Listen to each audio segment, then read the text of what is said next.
Bonjour à tous et bienvenue sur Mystère du Monde, j'espère que vous allez bien.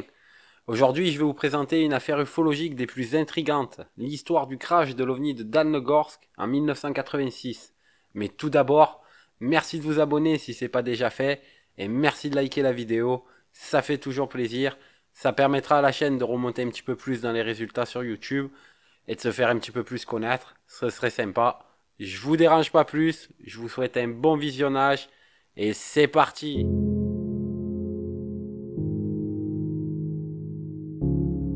Le 29 janvier 1986, à 19h55, un crash d'OVNI a eu lieu près de Dalnogorsk, une petite ville minière d'environ 40 000 habitants située à l'extrême sud-est de l'Union soviétique. L'objet volant non identifié s'est écrasé dans la montagne Iventovskaya, également connue sous le nom de colline 611. Malgré des centaines de témoins présents sur place, l'incident n'a été rendu public que près d'une décennie plus tard. En 1995, lorsqu'une émission télévisée américaine d'ufologie, Sighting, a diffusé un reportage sur cette affaire à une heure de grande écoute. Le journaliste Todd Merino a visité les lieux et a interrogé des témoins et certains scientifiques. Depuis, cet incident est appelé dans le milieu ufologique le Roswell russe. En cette froide journée du 29 janvier 1986, une étrange sphère de couleur rouge est soudainement apparue dans le ciel au sud de Dalnogorsk devant des centaines de témoins. Il est 19h55, l'objet vole sans bruit à environ 7 à 800 mètres d'altitude. Il a un diamètre d'environ 3 mètres et il est de forme quasi ronde, à l'aspect lisse et de couleur argentée. Un témoin oculaire, Vladimir Kandakov, déclare que la vitesse de l'OVNI était d'environ 55 km/h. L'objet montait et descendait lentement, émettant une lumière de différentes intensités à mesure qu'il gagnait ou perdait de l'altitude. À l'approche de la colline 611, l'OVNI zigzaguait de haut en bas et tomba d'un coup d'environ 100 mètres de haut comme une pierre. Après s'être écrasé violemment au bord de la falaise, l'OVNI a brûlé pendant plusieurs heures de manière intensive. Le lendemain, avant que les enquêteurs officiels ne puissent examiner la scène, plusieurs habitants se sont aventurés sur le site de l'accident. Bien qu'ils aient trouvé des preuves évidentes d'un crash, le sol étant noirci par la chaleur et vitrifié par endroits, une souche d'arbres et la végétation brûlée autour, il y avait au sol des débris métalliques en forme de petites boules sphériques, mais néanmoins, ils n'ont vu ni récupéré aucune épave. Le 3 février, un groupe de scientifiques et de militaires, dirigé par le docteur Valery Dulcini, du comité de recherche sur les phénomènes aériens anormaux de l'Académie soviétique des sciences, se sont rendus sur les lieux du crash afin de découvrir ce qu'était l'objet mystérieux et de tenter d'expliquer ce qui s'était passé. Selon son rapport, une neige épaisse recouvrait la région à cette époque. Le site de l'accident, situé sur une corniche rocheuse, était dépourvu de neige. Il faisait environ 6 mètres carrés, le sol avait été carbonisé et vitrifié en partie, en raison de l'exposition à des températures très élevées. Tout autour du site, il y avait des roches de silice éclatées en morceaux, dues à la chaleur. De nombreuses roches contenaient des particules de métal argenté, certains morceaux étaient comme vaporisés.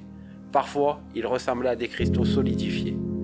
D'autres fragments étaient comme des billes ou des boules de métal mesurant 2 à 5 mm de diamètre. Un tronc d'arbre brûlé a été trouvé, dégageant une forte odeur chimique. Des photos détaillées ont également été prises, mais après examen, elles étaient devenues vierges une fois développées. Les scientifiques soviétiques de l'Académie des sciences ont analysé et effectué une série de tests chimiques et physiques sur les roches et débris collectés sur le site. Et ils ont été fascinés par les résultats. Les fragments contenaient la majorité des éléments du tableau périodique. Les alliages de métal étaient incroyablement complexes et solides. Seul un tailleur de diamants pouvait les couper. Pour donner une idée de la complexité de la composition des débris, chacune des boules de fer trouvées sur les lieux avait sa propre composition chimique. Du fer, un mélange important d'aluminium, de magnésium, de nickel, de chrome, de tungstène et de cobalt. Des choses étranges arrivaient aussi aux fragments. Certains métaux étaient miraculeusement remplacés par d'autres. Après fusion de l'alliage chou vide, l'analyse spectrale ne détectait plus les particules d'or, d'argent et de nickel présents avant la fusion. Au lieu de cela, des éléments tels que le titane et le molybdène les remplaçaient. La moitié des petites billes étaient recouvertes de verre convexe. Ni les physiciens, ni les métallurgistes peuvent dire ce que sont ces structures et quelle en est leur composition. Il est impossible de comprendre leur structure et la nature de leur formation, a déclaré Alexis Kulikov, un expert sur le carbone, de l'Institut de chimie du département de l'Académie des sciences. Il a écrit que ce n'était pas possible de se faire une idée sur ces matériaux. Cela ressemble à du carbone de verre, mais les conditions conduisant à sa formation ne sont pas connues. Les scientifiques ne pouvant pas trouver d'explication logique, ils appelèrent simplement ce phénomène mysticisme. Mais la principale surprise restait cependant à découvrir. Certains des fragments à la composition inhabituelle étaient composés de petits fils carboniques et métalliques de seulement 17 microns de large, qui étaient à leur tour faits de fibres torsadées tressées encore plus petits. Il était impossible de créer quoi que ce soit qui ressemblait à ça à l'époque, la technologie nécessaire pour produire ces matériaux n'étant pas encore disponible.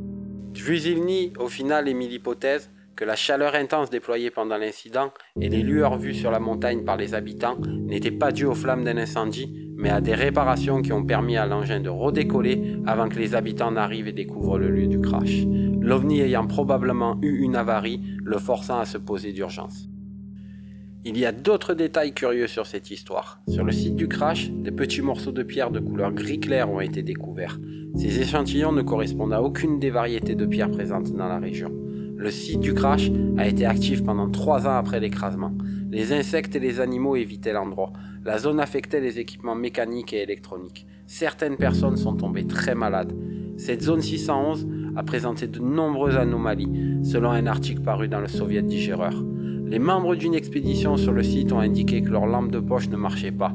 Ils ont vérifié les lampes de poche en rentrant chez eux et découvrirent que tous les fils étaient brûlés. Autre fait saillant, le 5 février 1986, les gardes de l'armée de la région ont repéré un OVNI. L'objet était situé à 25 km de Dalnogorsk. Cet engin était triangulaire, équipé de 6 moteurs et se déplaçait tranquillement, planant au-dessus de la mer et de la terre ferme. Il a disparu au bout d'environ 1 heure. Par la suite, des pêcheurs locaux ont découvert une substance plutôt étrange dans l'eau. Le 8 février 1986, à 20h30, soit 8 jours après les faits, sur la zone du site du crash, 2 sphères jaunâtres volant du nord en direction du sud arrivèrent sur les lieux de l'accident. Elles ont fait 4 fois le tour, puis prirent la direction du nord. Et enfin, environ 2 ans plus tard, le samedi 28 novembre 1987, à 23h24, ce n'est pas moins que 32 objets volants qui sont apparus de nulle part dans le ciel, sous les yeux médusés de centaines de témoins, y compris des militaires. 13 de ces ovnis se sont rendus sur le site de la colline 611, 3 autres planaient au-dessus du site, et 5 d'entre eux ont illuminé la montagne à proximité. Les objets se déplaçaient sans bruit, à une altitude comprise entre 150 et 800 mètres. Les objets ont survolé les maisons et ont créé des interférences sur les télévisions et les téléphones. Un groupe de témoins de travailleurs de la carrière de bord, à proximité de la colline 611, ont observé un objet à 23h. Un objet cylindrique géant était en vol rectiligne dans la carrière, haut comme un immeuble de 5 étages. Sa longueur était d'environ 200 à 300 mètres. La partie avant de l'objet était illuminée comme du métal brûlant. Les travailleurs ont eu peur que l'objet se crache sur eux. L'un des administrateurs de la carrière a observé un autre objet à 23h30. L'objet se déplaçait lentement à une altitude de 300 mètres. Il était énorme et en forme de cigare. Le gérant, du nom de Lekhanov, a déclaré qu'il connaissait bien l'aéronautique et qu'il ne savait pas qu'un objet pouvait voler sans bruit, sans aile et de cette manière. Un autre témoin oculaire, une enseignante d'une école maternelle, Madame Markina, a vu une brillante sphère aveuglante qui est passée sans bruit au-dessus d'elle. En face de la sphère, elle a observé un sombre objet métallique allongé d'environ 10 à 12 mètres de long. Il planait au-dessus de l'école. Là, l'objet a émis un rayon de couleur violet bleuâtre. Le sol était illuminé. L'objet s'approcha alors de la montagne et a plané au-dessus. Il a éclairé la montagne avec une lumière rougeâtre, comme s'il cherchait quelque chose, puis il est reparti en direction du sud. Voilà, on arrive à la fin de notre vidéo. C'est à peu près tout ce que j'ai trouvé sur le sujet. J'espère que ça vous a plu. N'hésitez pas à me dire en commentaire ce que vous en avez pensé. N'hésitez pas aussi à liker la vidéo, si bien sûr elle vous a plu. Je vous souhaite une bonne fin de soirée, car pour moi il est minuit 41, donc je vais pas tarder à aller me coucher. Je vous dis à très bientôt pour une nouvelle affaire. Bye bye!